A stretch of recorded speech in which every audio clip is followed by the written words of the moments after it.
AITA for leaving my partner at home because his OCD made me late to a dinner party at a restaurant.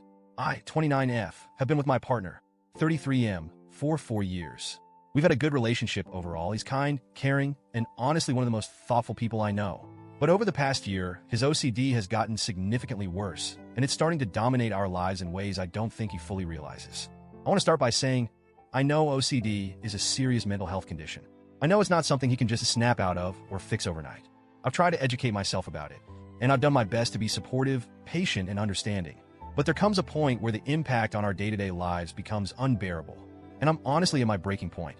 When we first started dating, my partner had a few habits that I now realize were part of his OCD. He'd double-check the locks on the doors before we left the house, make sure the stove was off, that kind of thing. It wasn't extreme, and honestly, I just thought he was being cautious. I didn't mind waiting an extra minute or two while he made sure everything was okay. But over the past year, his routines have become so much more intense. It's not just checking the doors and stove anymore.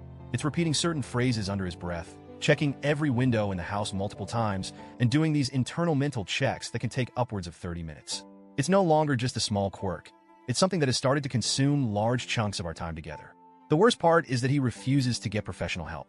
I've brought it up gently so many times. I've suggested therapy, even offered to help him find a therapist who specializes in OCD. But he always shuts it down. He insists he can handle it on his own and that it's not that bad. But it is that bad. It's affecting both of our lives, and I feel like I'm constantly walking on eggshells, afraid of triggering a routine or making him feel like I'm dismissing his struggles. We're late to almost everything these days. Family gatherings, appointments, movies, it doesn't matter. If we have somewhere to be, I've learned to add at least 30 extra minutes to our prep time, sometimes more. But even with that buffer, we still end up running late. And it's exhausting. 2 weeks ago, my boss invited us to a dinner party at a really nice restaurant to celebrate a recent promotion I'd gotten. This promotion was a big deal to me. I've been working so hard for this, and this dinner felt like a recognition of all the effort I've put in. Plus, it was a chance to connect with my boss and coworkers outside of the usual work setting. In short, this night mattered to me a lot. I was already nervous about it because I wanted to make a good impression, but I was especially worried about whether we'd be able to get there on time. I knew my partner's routines would be an issue, so I tried to plan ahead. I told him we needed to leave at 6:30 p.m., but I asked him to start getting ready at 4:30 p.m., 2 whole hours beforehand. I framed it in a way that wouldn't make him feel rushed or pressured. I said something like, let's start early so we don't have to stress about time. And to his credit, he did start getting ready at 4:30. But as the evening went on, I could feel that familiar knot of anxiety building in my stomach. At first, he was just getting dressed and checking his hair, normal stuff. But then the routine started. The stove, the windows, the locks, the repeated phrases under his breath. I watched as the minutes ticked by, and I started to feel panicked. At 6:15, I reminded him gently, hey, we need to leave in 15 minutes. He said, I know, I'm almost done. But he wasn't. At 6:30, when we were supposed to be walking out the door, he was still mid-routine. I reminded him again, more firmly this time, we're going to be late. I really need us to go now. But he couldn't stop. I could see the frustration on his face too. He didn't want to be stuck in his cycle. But he couldn't break free from it. At 6:45, I had a choice to make. If I stayed and waited for him to finish, we'd likely be 30 minutes late, if not more. And showing up that late to an event hosted by my boss felt unthinkable. So I made the call. I grabbed my purse, looked at him, and said, I'm so sorry, but I have to go. And I left. I felt sick the entire drive to the restaurant.